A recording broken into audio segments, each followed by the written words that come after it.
Assalamualaikum warahmatullahi wabarakatuh. Hai guys, berjumpa lagi dengan saya.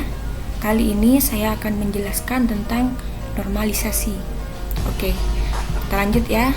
Yang pertama kita membahas tentang pertanyaannya. 1. Jelaskan dua pendekatan basis data. 2. Apakah yang dimaksud dengan tabel universal? Berikan contohnya. 3. Apa syarat tabel dikatakan tabel normal pertama atau first normal form? Berikan contohnya. Dan yang keempat, apa syarat tabel dikatakan tabel normal kedua atau second normal form? Berikan contohnya.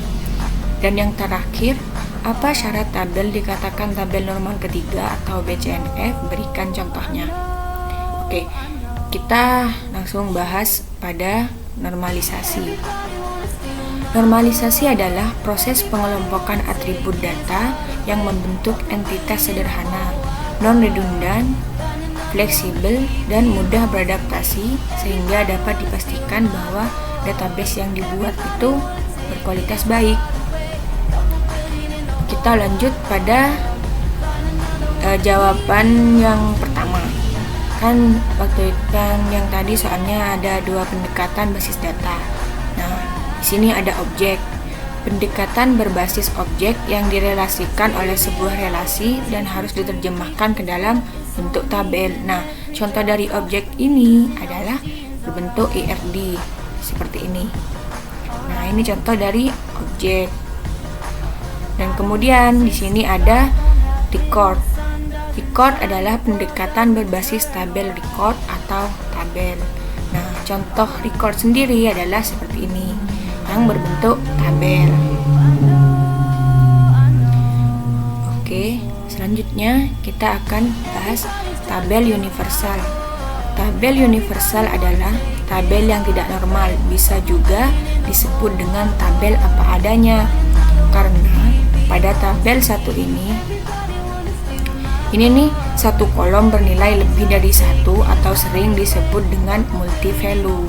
Jadi walaupun satu kolom bernilai lebih satu itu seperti ini nih guys, digandakan gitu. Nah, kayak gini nih, kayak digabung gitu. Ini kan kenapa ini kok kosong? Soalnya ini sama. Jadi kalau di tabel universal itu digabung. Makanya ini dinamakan tabel yang tidak normal gitu. Kita lanjut ke bentuk normal ke-1 atau first normal form. Tabel first normal form syaratnya ialah 1. Atribut harus bernilai atomik, tidak bernilai ganda. Tidak bernilai ganda ya, beda sama yang universal. Menambahkan atribut yang diperlukan, khususnya calon primary key. Yang ketiga, caranya dengan menghapus atribut yang tidak diperlukan. Nah, seperti ini. Contoh dari first normal form. Kan tadi kalau yang di universal ini digabung. Karena ini belum normal. Sedangkan yang ini tidak boleh digandakan, jadi ditampilin semua walaupun sama gitu guys. Pokoknya di first normal form ini tidak boleh ada grup gitu ataupun duplikasi data. Kemudian bentuk normal kedua atau second normal form. Tabel second normal form syaratnya ialah 1. Memenuhi syarat tabel first normal form. Yang kedua, mengevaluasi atribut. A bernilai tunggal, maka jadikan satu tabel dengan primary key. Kalau bernilai tunggal, jadikan satu. Jika jamak, buat tabel yang baru. Contohnya seperti ini guys. Nih, ini dibedakan. Di sini kenapa dibedakan? Karena gini, intinya di second normal form ini tabel itu harus dipecah berdasarkan primary key. Nah, di sini primary key-nya adalah ID member, ID movie, dan ID faktur, ID teater.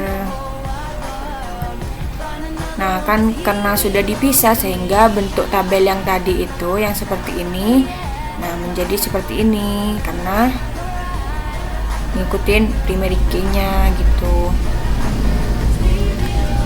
Oke, kita lanjut ke bentuk normal ketiga atau BCNF. Tabel third normal form atau BCNF syaratnya ialah 1. Memenuhi syarat tabel second normal form. Semua atribut tidak memiliki ketergantungan transitif. Contoh transitif seperti ini guys. A, B, C. Maka akan didekomposisi menjadi A, B, dan B, C gitu. Nah, contohnya seperti ini guys. Nih, ID member, ID theater, ID movie, ID factory. Ini kan contoh tadi yang second normal form. Nah, kenapa ini dibedakan? Karena inti dari third normal form ini terdapat suatu atribut yang tidak bergantung pada primary key.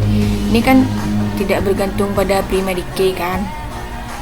Nah, tapi ini bergantung pada field yang lain seperti ini. Maka atribut tersebut perlu dipisah ke tabel yang lain. Nih, seperti ini kan contoh yang tadi. Ini bergantungnya gini dua, jadi di BCNF itu dipisah seperti ini. Oke.